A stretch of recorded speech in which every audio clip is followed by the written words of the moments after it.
ഒരു നാടകം law college അതിന്റെ സമ്മേളനത്തിനോടനുബന്ധിച്ച് യൂണിയൻ ഫെസ്റ്റിവലിനോടനുബന്ധിച്ച് അവതരിപ്പിക്കപ്പെട്ടപ്പോൾ ആ നാടകത്തിൻ്റെതായിരുന്ന പ്രാധാന്യവും ആ നാടകത്തിന് ലഭ്യമായിട്ടുള്ള പിന്തുണയും അത്യാകർഷകമായി ആ സമിതിക്ക് തോന്നുകയുണ്ട്.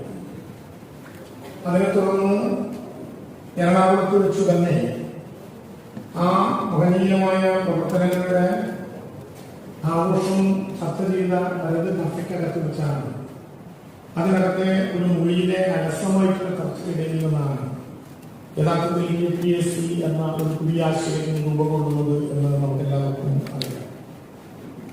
ആ വിജയത്തിന്റെ ആഘാതം സംഭവിക്കുന്നതിനിടയിൽ KPSC പുറമു വീഴുന്ന ആശയത്തിന് രൂപം കൊടുത്തു എന്ന് മാത്രമല്ല, നേരത്തെ ഇവിടെ അധ്യക്ഷൻ സൂചിപ്പിച്ചതുപോലെ ലോക ക്ലാസിക്കുകൾ മലയാളം വിജയിക്കുന്ന കാലത്താണ് അത്തരമൊരു ചർച്ചയ്ക്ക് അവർ കൊണ്ടുവന്നത്.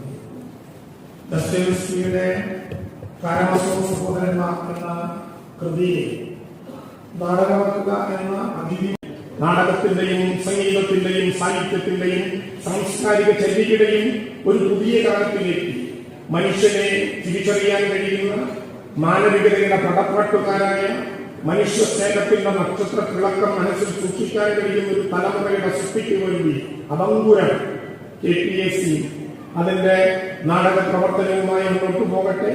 75 വർഷം നീണ്ട ആ ചരിത്രത്തിന്റെ വഴികളിലൂടെ നടന്ന മുഴുവൻ മനുഷ്യരെയും അതിനുവേണ്ടി അത്യധ്വാനം ചെയ്തവരെയും ജീവിതം മുഴുവൻ KPSC സംഭാവന ചെയ്തവരെയും പട്ടിണിയല്ലാതെ മറ്റൊന്നും സമ്മാനമായി കിട്ടാത്ത കാലത്തും ഈ രംഗപടങ്ങളുടെ മുമ്പിൽ അഭിനയിച്ചു തീർത്ത പേരറിയാത്തവരും അറിയുന്നവരുമായ മുഴുവൻ മനുഷ്യരെയും സ്നേഹപൂർവ്വം കേരള സർക്കാരിന് വേണ്ടി ഊഷ്മളമായി ഹൃദയത്തിൽ തട്ടിയ അഭിവാദ്യം ചെയ്തുകൊണ്ട് 4 നാൾ നീണ്ടു നിൽക്കുന്ന ഈ ഉത്സവം കോട്ടയത്തിന്റെ ഒരു മഹോത്സവമായി മാറട്ടെ എന്ന ആശംസയോടെ ഞാൻ എന്റെ വാക്കുകൾ ചുരുക്കുന്നു. നമസ്കാരം.